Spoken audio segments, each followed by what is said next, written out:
Welcome to this video about Japan, behind Japan. When Stefan first met me, he thought Hong Kong was the capital city of Japan. It's not. Japan is so far away from South Africa that on previous returns to South Africa, everything we said about Japan was new. But then the Rugby World Cup happened right here in Japan in 2019. Suddenly, everybody became experts on Japan. Plus, many people are really into anime, manga, and the pop culture in Japan. They know much more about it than I do.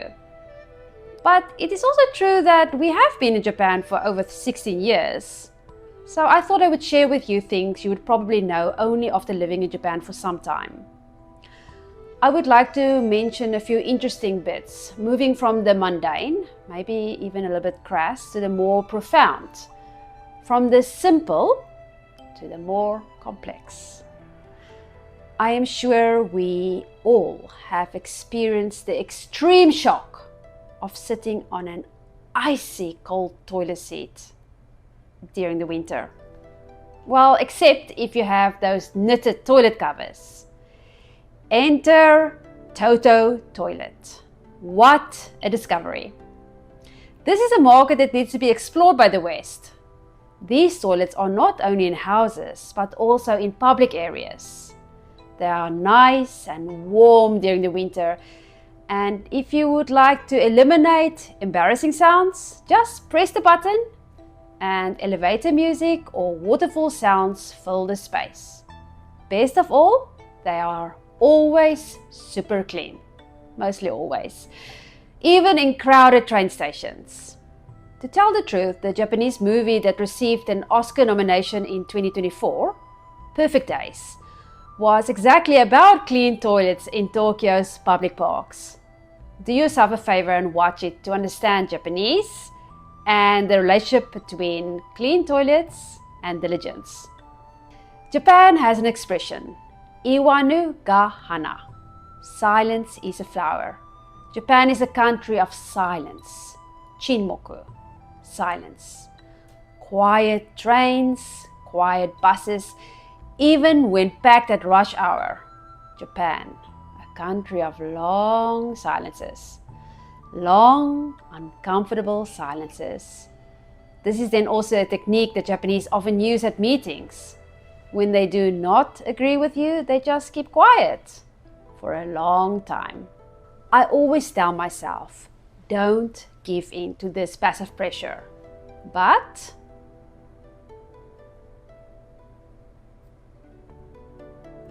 before I can stop myself, I start babbling. And yet again, through my emotional and undisciplined response, I gave Westerners a bad name. On the other hand, the shops are a cacophony of jingles and noises. いらっしゃいませ。いらっしゃいませ。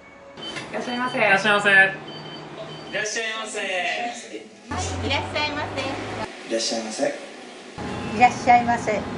いらっしゃいませ。 Japan is a country of comfort and convenience. Japan has one vending machine for every 25 people. And they have about 56,000 convenience stores. And you can buy almost anything at the konbini, as the Japanese call it. From socks, underwear, to very decent coffee.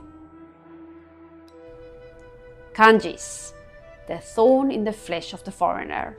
Japanese is difficult, and I think this has become a well-known narrative.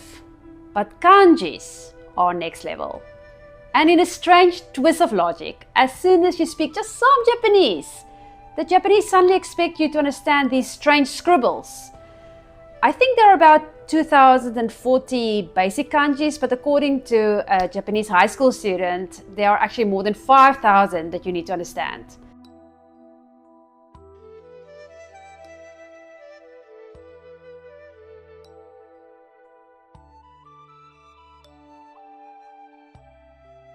But you do have to understand kanji.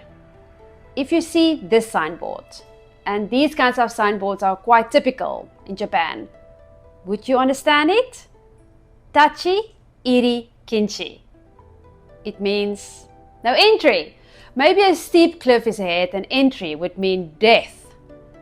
And how about using a toilet? Would you know which button to push for flushing this Toto toilet? Japanese have unbelievable manners. The Japanese are cultivated. They eat from small bowls and they eat slowly. They visit art galleries, women and men, and they listen to Bach or Handel. And remember the silence? They eat without talking. But on Japanese food shows, the moment the food is placed inside the mouth,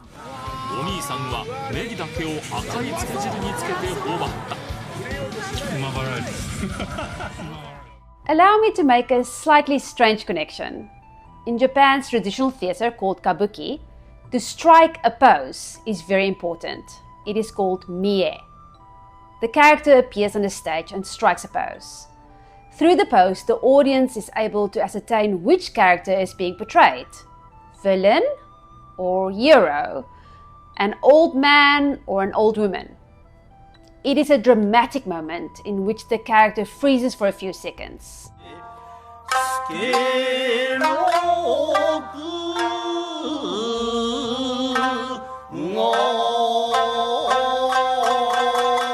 Well, these poses, or mie, are very important in everyday Japan as well. In a country where no emotions are visible on the faces, in which nothing private is shown in public, these scripted poses become a clue, a sort of social lubricant to avoid frictions in everyday interactions. And almost everything is a part of the script. For example, on television, the following pose: a hand holding chopsticks, and this chopsticks hold a piece of food. The hand shakes very slightly. The cameraman zooms in. This pose indicates delicious food.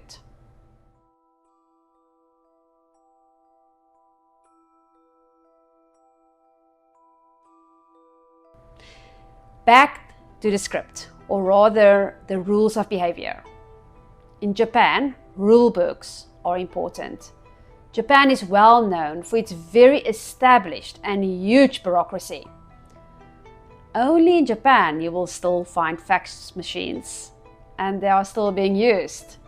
Oh, so you're using the fax machine to place the order? そうですね、ファックスで本当はネットでもできるんですけど、なぜかうちはずっとファックスで So in Japan, fax machines even in this day are still being used not only in business offices but in restaurants as well. There are still vendors and customers who prefer fax. So as not to inconvenience them and to keep their business, Japanese establishments continue to offer fax support. But the unwritten rules are the worst. And according to my Japanese friends, they also stress out about these rules. Kuki or yomu, to read the air, or to read between the lines. Are you acting appropriately? Are you offending someone?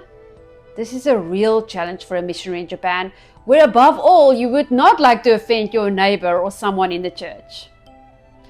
Japan has an abundance of rules, and these rules show the radical difference between the freedom of the West versus Japan. To change something is almost impossible because there might be no precedence for it. It is not yet in the rule book. Haruki Murakami, the famous Japanese author, wrote a book about the deadly sarin gas attack on the Tokyo subways in 1995 by the cult called Aum. He writes how people started to cough, how they felt really ill. One person he interviewed commented that if Westerners were on these trains, they probably would have opened windows. They would have talked to each other, trying to figure out what is wrong. They would have taken individual action. But the Japanese apparently just sat and they waited. Why? Because the appropriate action was not yet in a rule book. No orders were coming from the top. It is true that the West usually acts quickly in a crisis. They are often able to ignore irrelevant rules. But remember, in Japan, with every new crisis, very quickly a new rule book is written. The aim is to eliminate all chaos, to eliminate the unpredictable, to establish order in every crisis. Japan has very good cultural and life principles. Why? It is probably a combination of Confucianism, which came from China, the philosophical mindset from Buddhism, and the unique and unparalleled Japanism, or maybe Shintoism, which is only in Japan. The geography, the island culture, and the fact that Japan was closed off for about 250 years also probably play an important role. In the West, ideas from Japan have become very popular. However, many words or ideas are getting new content in the West. The West often paints a more idealistic and unrealistic picture, sometimes completely different from the original Japanese meaning. For example, ikigai, a concept in the West about having a sense of purpose or reason for living. Iki means life and gai means value. So it's the value or the worth of life. Ikigai is to find meaning and the value of life by combining your passions and your talents with what the world needs, so that you can wake up with purpose and joy, and so you can get more satisfaction. Ikigai reminds me of Viktor Frankl, the famous author who was a Holocaust survivor. He said that if you have a purpose in life, you can survive almost anything. Or the psychologist Alfred Adler, who opposed Freud's ideas that you are in effect a victim of your childhood trauma. Your past doesn't control you in an absolute way, according to Adler. Rather, your goals, which you can adjust, will determine your life. Naturally, Ikigai then can help us in this modern time period with our predisposition to depression and a victim mentality. But I would like to add a caveat about Ikigai. How do the Japanese use this word? Well, after a long, hard day of work, when they can drink a nice cold beer, they would say this is Ikigai. Or after saving money and finally being able to go to an idol concert, this is Ikigai. It was not originally a big overarching life philosophy in Japan. I think most of you are aware about the following traditional activities. Karate, which is actually karate do, judo, cha-do or sa-do, kado, and shodo. Do is the part that you can hear in all of these words. Do means the way. Not the way in which you make the best tea or the most beautiful flowers. Rather, it is the way in which you lose yourself, you forget yourself. You become one with the tea, one with the flowers, or one with the movement. And by emptying your mind, you are actually more aware of your surroundings and more fully present. Or how about ichigo, ichie? You only have one chance right now. This chance will never come again. So enjoy and live in the moment. Mindfulness, right? Wabi-sabi. The idea that the imperfections are the reason for the beauty of an event or of an item. For example, kintsugi, which is an idea of wabi-sabi. If a bowl is broken, you do not throw it away, you fix it with golden lacquer, and the highlighted crack enhances the earthenware's beauty. Or konmari, Marie Kondo, who is an expert on simplicity, minimalism. If you don't like something, or if you haven't used something for some time, give it a formal farewell and discard. Maybe a more recent concept is kokoro, directly translated as heart. But it means to consciously live in touch with your inner self, to have an intellectual heart. Shin-rin-yoku, forest bathing. Because we all know that to be in nature, to connect with nature will help with healing. And now something that might be a difficult topic for a Westerner. Obesity. Unlike the West, obesity is not really a problem in Japan. The Japanese in general have a healthy relationship with food. They eat slowly, they enjoy their food, and traditional Japanese food use very simple ingredients, not all kinds of sauces and spices. Therefore, it actually takes a lot of effort to bring out the original flavor of the food. And together with healthy ingredients, they are also taught from an early age hara hachibu. Hara hachibu, to eat until you are only 80% full. And do you know that Japan has a fat tax? If companies do not ensure that their workers' waistline is in an acceptable range, they are taxed. So the motivation to stay fit and trim in Japan is strong, and all kinds of incentives are given to employees to keep within the limits. And obviously the fact that Japanese move also helps a lot. I would often see old people of 80 or even more ride bikes or walk to go to the shop, even if they have a car.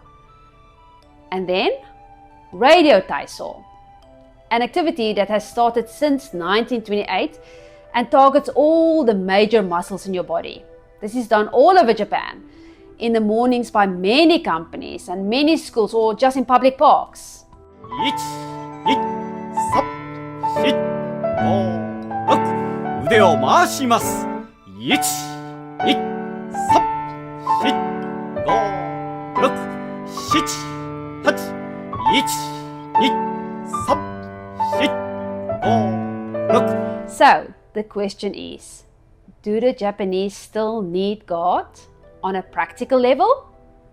Aren't they already in a pretty good place with their philosophical and spiritual principles? If you are interested in this answer, please watch part 2.